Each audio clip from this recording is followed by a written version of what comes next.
If they ever need a new plotline for a new Police Academy movie, I think we got it. And kids, if you don't know what Police Academy is, ask your parents. CBS News Boston reports that the FBI, along with other federal agents, entered the wrong hotel room as part of a training exercise in Boston, Massachusetts. The agents were conducting a mock investigation in the middle of the night as part of the training exercise.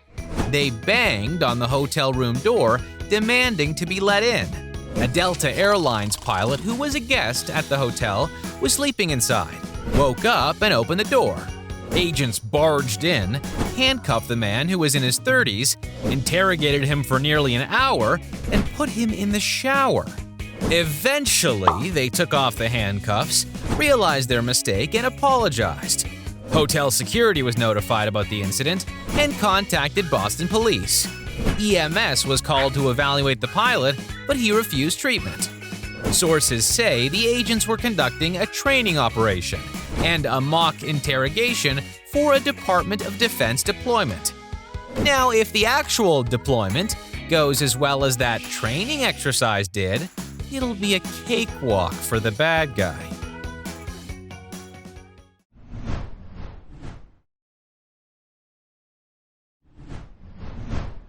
I don't know how to comment on this one without potentially insulting somebody, so let's just stick to the facts, shall we? Dextero.com reports that a teenage Pokemon card player was disqualified from a tournament for laughing when the judge asked him his preferred pronouns. Makani Tran revealed on Twitlonger that his weekend turned to tears before he could even make a move against his opponent during a live tournament stream. Tran claims that as he walked over to the stream area, a judge asked him what his preferred pronouns were. Tran says he struggled to think and felt embarrassed as he tried to do so, resulting in him nervously laughing. He says that his answer seemed to irritate the judge, who responded, "I go by they, them, so don't be a jerk about it." As Tran's match began, he and his opponent were pulled off stage by the head judge and told that another match would be streamed instead. It turned out that Tran's awkward laughter had caused him to be disqualified. Tran added, "The judge said that while he believed that I had no bad intentions, it didn't matter because at the end of the day, someone was offended and upset." What do you think? Were the judge's actions justified or too harsh considering the situation? Let us know in the comments.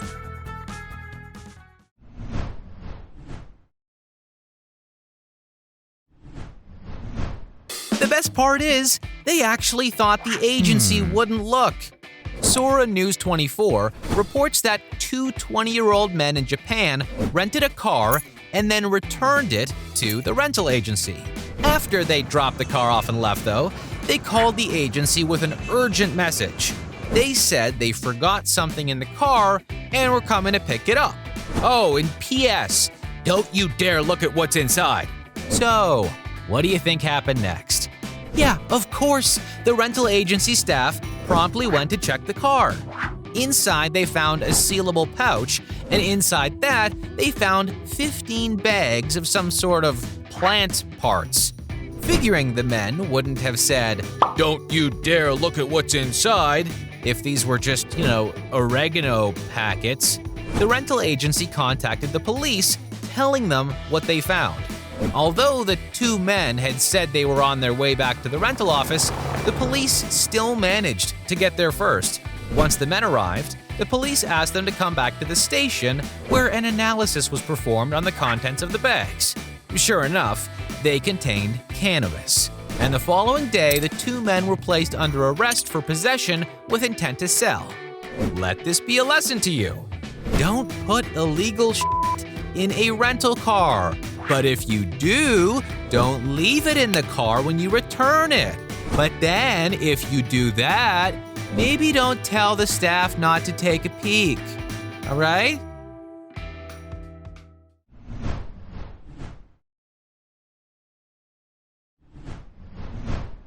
So, have you heard the case of the mysterious marked blueberry?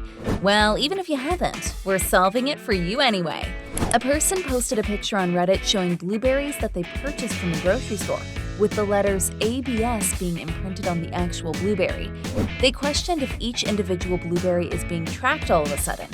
Has the government really gone to such an extreme? Well, we have our answer. Fruit containers are laser imprinted. What likely happened was, as that particular carton was getting the engraving put on it, the laser went right through the package and onto a blueberry. And sure enough, the side of the carton contained the letters ABS as part of the product code. Using lasers to label fruits and fruit packaging has been used for some years now, according to seniorsdiscountclub.com. The technology uses a carbon dioxide laser to permanently etch all the necessary information to each piece of fruit, eliminating the problem of stickers falling off in distribution or stores or customers swapping stickers between differently priced items. Do you like this laser labeling system, or do you prefer the classic stickers instead? Leave your thoughts in the comments below.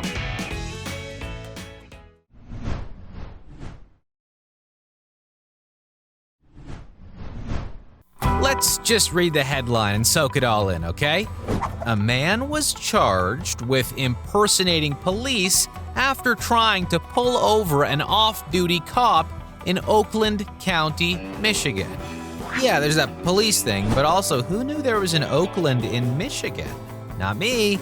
Fox 2 Detroit reports that 18-year-old Christian Catan Mansour is accused of attempting to pull over a woman late one night. He was in a silver BMW with flashing red and blue lights. Authorities say the woman identified herself as a police officer and asked Mansour for identification when confronting him.